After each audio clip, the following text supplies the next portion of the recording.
So how exactly do people get the best colors in bearded dragons? Got my heart no barging in from the bed to the floor to the couch. Might wake the neighbors up, break you in and break you out. What's up, YouTube?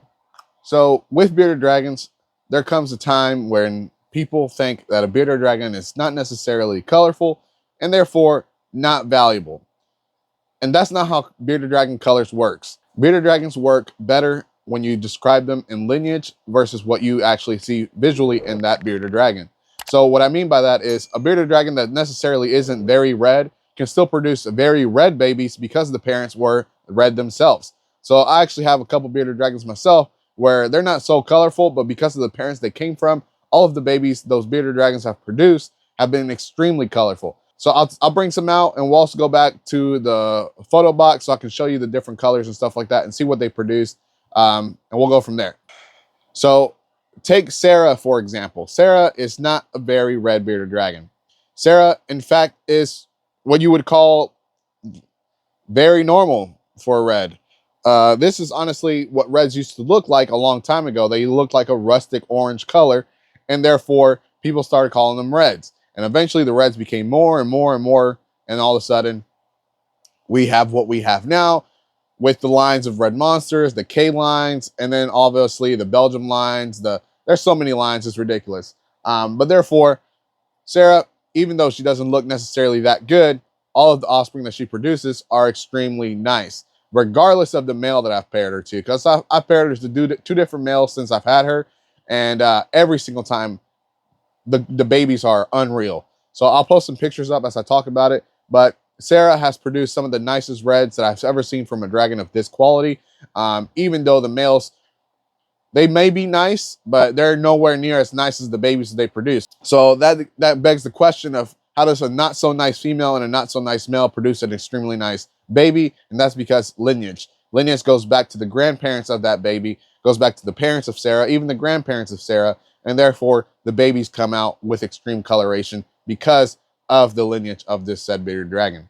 So therefore, that is really how color plays a part in bearded dragons and how you can get the most colorful bearded dragons. But now let's go to the photo box and I'll show you some different bearded dragons and how the color played a big part in them. So here we have two bearded dragons, a male and a female. So this is going to be a really short clip until the male figures out that there's a female there. This is Hades on the left. This is Sarah on the right. These two have produced some babies. They don't look very good themselves, right? Like they look pretty subpar for being reds. Obviously, he's a little bit more rustic color than Sarah, but that defeats the purpose because I'm telling you this, that they look visually normal, visually not as red as some other dragons, but here are some babies that they've produced. This year, or 2023, because this is going to be posted next year, 2023, I had 2 clutches from Sarah. Both of those clutches from, oh, there he goes. Both of those clutches from Sarah practically were unreal. And it begs the question again, how does a not so nice looking male and a not so nice looking female, granted, these are both beautiful animals. I mean, I'm not saying they're ugly or anything. I'm just saying as far as reds go, these two have nothing on most of the reds out there right now. How do these two animals produce such nice animals, such nice babies, such nice hatchlings, such nice reds? This guy came from extreme red parents. He just didn't get all over the red. Think about this as a paintbrush. So as you stroke a paintbrush, the color starts fading. So the closer you get to no paint on the paintbrush. That is what happened with these two. They were at the end of the paintbrush. Their color faded so bad that you can't even tell that they're red bearded dragons. I mean, you can, but you can't. Technically, these are orange bearded dragons, right? If you really want to be technical about it.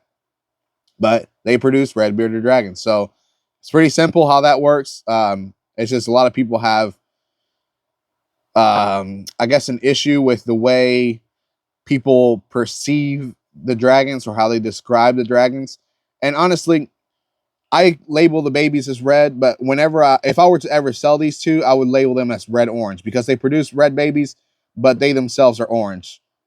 Or I guess orange-red, however you want to describe it. Either way, that's how they would be labeled. They would never be labeled as solely red. There he goes. Yeah. All right. Time to cut this clip. And honestly, it's in 2022. I produced some nice reds out of her, and I should have kept a couple females, but I just didn't because I didn't really like the way the male looked, and I didn't want that to pass on to the offspring. Not that there was anything wrong with him; he just didn't have a whole lot of color. He was like a dark maroon red, but it was like kind of faded. It wasn't like a very pretty red. So I knew the babies were red at the moment, but you never know how they would fade over the course of their life. So I didn't really like that. But um, so far this year, all of the babies that I've kept have maintained the red and have only gotten redder with time. So yes, Sarah does produce some really nice reds. Haiti produced some really nice reds as well. I'll show you some of Haiti's babies that I had with another female that came out even nicer. So let's go look at maybe those babies. Let's go look at those babies. I will say that the mom of these dragons and Hades produced very nice babies, but the mom did most of the work as far as bringing the color.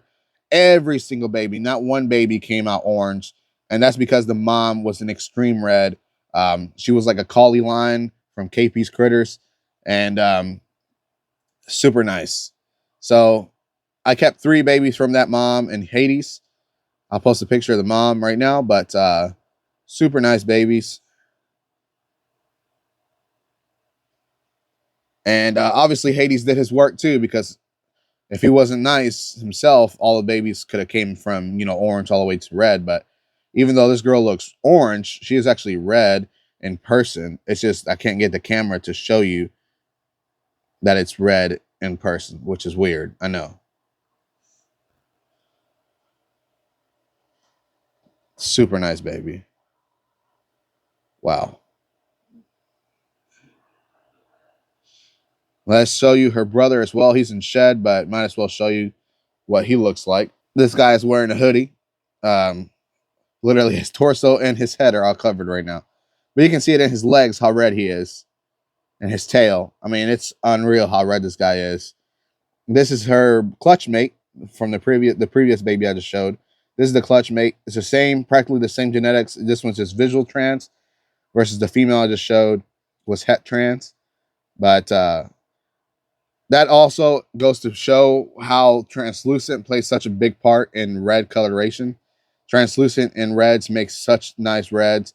I prefer hypo in all my dragons at this point, but reds do benefit more from not having hypo in it than they do from having hypo in it. So this guy is a hypo trans leatherback dunner, but either way, with that hypo, he still looks amazing, even though you can't really see his color. You can kind of see it in there. It's like, it's in there. It's coming through.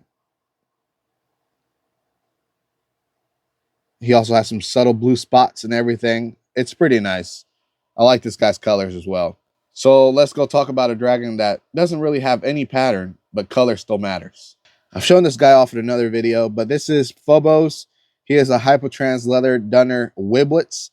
And Wiblets don't have any pattern, but color still translates a lot in the Wiblets because Wiblets still have color, they just don't have pattern. This guy came from a yellow-orange dad to a orange mom. He is orange himself. There's hardly any yellow in there. I don't think there's any yellow in there. Technically, there's a lot of people that call these type of Wiblets colored Wiblets because Wiblets aren't zeros and don't have the lack of color. Technically, all Wiblets are colored Wiblets of some sort. They'll be yellow, they'll be orange, they'll be dark orange, red.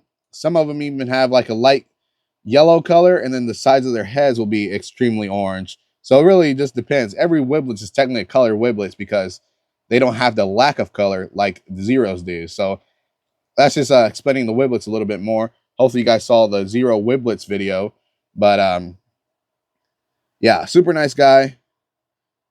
He got a lot of the color from the mom and the dad, obviously. But the dad was yellow. So how did the yellow dad produce an orange baby? Besides the fact that the mom was also orange. But I'll show you the dad right now so you can see how he also has orange as well. So I just took this guy out from breeding. Why is his head so yellow right now? That's weird. Okay. So this guy is Aries. Obviously, he is yellow. but you can see his orange stripes going up and down his back there. Even though he's not exactly a yellow-orange dragon, because he still has the orange pigmentation on the top of his head, down his back, I would label him as yellow-orange because he has produced yellows and he has produced orange. So therefore, obviously, he's a yellow-orange. Now I'll show you a dragon that has hardly any orange, and she's only produced yellow babies. So let's go look at her. Man, I hate waking dragons up, but you can see this girl has no orange. Even the stripes going down, up and down her back are yellow. Yes, they have a little orange tint to them, but they're practically yellow. The size of her face has a little bit of orange, but other than that, she's practically a yellow bearded dragon. And therefore, I would never label this girl as a yellow orange. However, I paired her to a different male this year, and she produced an orange baby. All of the other babies came out extremely yellow. This one came out yellow. This one came out green, technically. And as it's gotten older, it's turned into an orange color. And that's because of the male that I paired her to, which I've kind of talked about this already in a previous video. But the male I paired her to is from a yellow-orange parent. So therefore, he gave out a lot of that orange to a single baby instead of spreading it across all the babies. Only one single baby got the orange, and every other baby came out super yellow, like extremely yellow. Love this color on this girl. Can't wait to produce more babies with her. Then I also have this girl. This is Peach. She don't look too peachy right now, but this girl always produces orange babies. Regardless of the male that I pair her to, she always throws out a whole lot of orange. I compare her to a yellow male, orange comes out. I compare her to a red male, orange comes out. I don't know exactly what she has hiding underneath all of this darkness.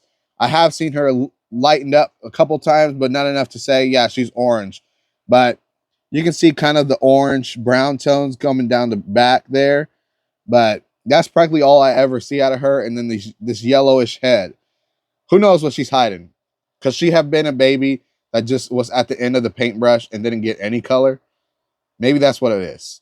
So even though she does produce orange babies, I will always sell this. If I ever sell this female, I would sell her as just a hypo normal. She doesn't really have any color for me to describe her as any color.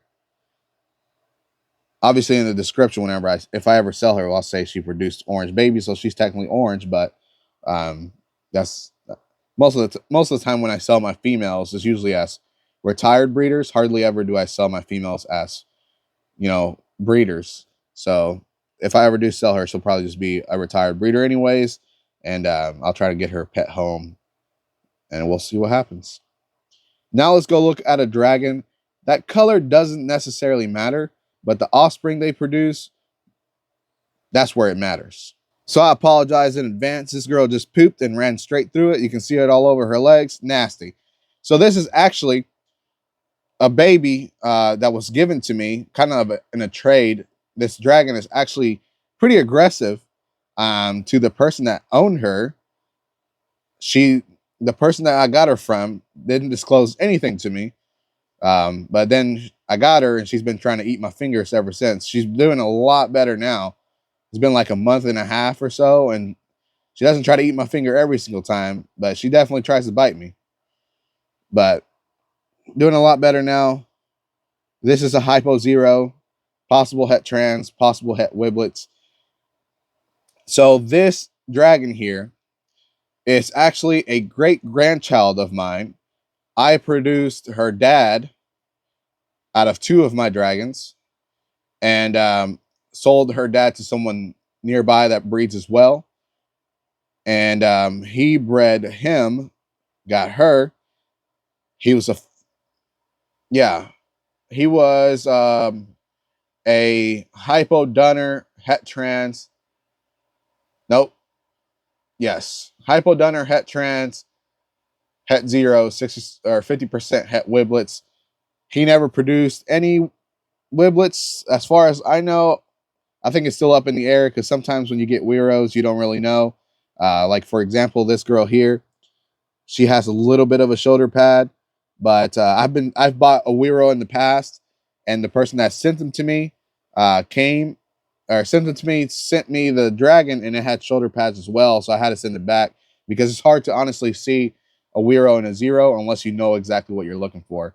And it was a mistake on his part because as soon as I sent him a picture, he was like, "Oh dang, I didn't even realize it."